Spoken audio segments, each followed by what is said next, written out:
সুপ্রভাত আমার প্রিয় বন্ধুরা, তোমরা সবাই কেমন আছো? আশা করি ভালো আছো। আর আমিও তোমাদের ভালোবাসায় অনেক অনেক অনেক ভালো আছি। আর আমার তরফ থেকে আমার সকল ইউটিউব ফ্যামিলিকে বসন্ত উৎসবের অনেক অনেক অনেক শুভেচ্ছা। তো আমরা ঘুম দিয়ে উঠেই আমরা একটু বেরিয়েছিলাম প্রভাত ফেরাতে, তো ওখান দিয়ে বাড়ি চলে আসলাম।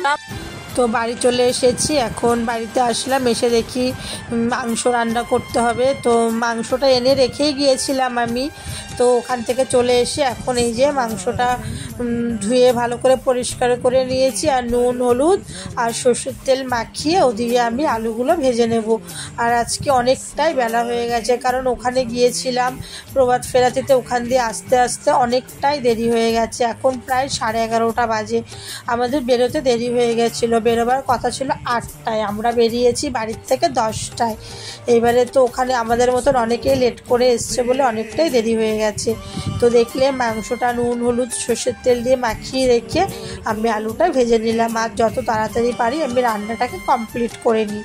আর ওদিকে তো আমার ভাত হয়ে গেছে, ভাত রান্না হয়ে গেছে, এবার মাংসটাকে করে নেব।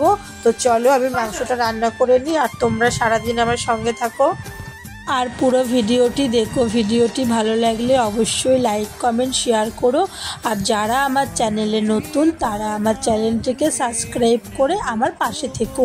আর ভিডিওটি ভালো লাগলে অবশ্যই একটা কমেন্ট করে দিও। তো দেখলে আমি আলু ভেজে তুলে রেখেছি, আর এদিকে পেঁয়াজটাকে লাল লাল করে ভেজে আমি প্রথমে মাংসটা দিয়ে দিলাম। একটু মাংসটা পেঁয়াজের সাথে কিছুক্ষণ নাড়াচাড়া করে আমি মশলা দিয়েও কষিয়ে নিয়েছি। আজকে না মানে পুরো মশলা দেওয়াটা দেখাতে পারলাম না, কারণ অন্যদিকেও কাজ করছি, তার মধ্যে অনেকে আবির মাখাতে আসছে, রং মাখাতে আসছে, তো দরজা খুলছি না, অত কিছু তোমাদেরকে আর দেখালাম না।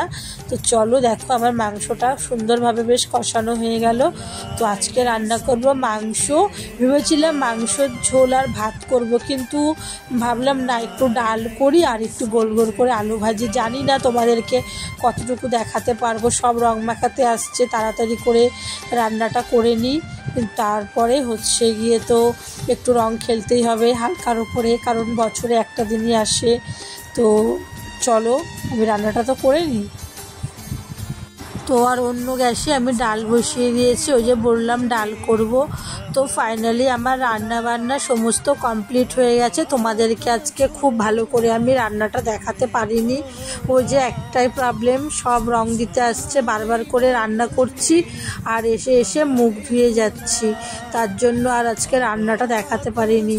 তো তারপরে তো রান্না বান্না করে এই যে আমি কলপারে চলে এসেছি বাসন মাজতে। আর আমার গলার রঙটা এখনও ওঠেনি, ওই সবুজ রঙটা না ভীষণ বাজে, ওই বাজে রঙটা লাগিয়ে দিয়েছিল। তো তারপরে তো দেখো গলার কাছে এখনও রং রয়েছে, মুখেরটা সাথে সাথে তুলে নিয়েছি বলে উঠে গিয়েছিল, তারপরে গলাটা তার বলিনি বলে গলায় রয়ে গেছে। তো যাই হোক চলো আমি বাসনগুলো মেজে নিই, মেজে তারপরে আবার স্নান করব, করে তারপর খাবো। আর আজকে সকাল থেকে 3বার স্নান হয়ে গেছে, আবার করতে হবে স্নান বিকেলে আরেকবার। তো এই যে তারপরে তো স্নান টান করে আবার খাওয়া দাওয়া করে নিলাম দুপুরবেলা। এই যে মেয়ে খাচ্ছে, আমিও খেয়ে নেব, ছেলেকে দিয়ে দেবো। আর এখন সময় হচ্ছে সন্ধ্যে 7টা। মা করেছিল চিলি চিকেন, বেগুনি আর ফ্রায়েড রাইস। দুপুরে আমাদের খেতে বলেছিল মায়ের বাড়ি গিয়ে, কিন্তু রং খেলার জন্য না বেরোতে পারিনি, তখন বেরোলেও সবাই রং দিয়ে দিত। তো এখন আমরা এটা সন্ধ্যেবেলা টিফিন হিসেবেই খেয়ে নেব। আর ভিডিওটি বড় করলাম না, ভিডিওটি এখানেই শেষ করলাম। পরের দিন নতুন ভিডিও নিয়ে আবার আমি তোমাদের কাছে চলে আসবো। সবাইকে টাটা।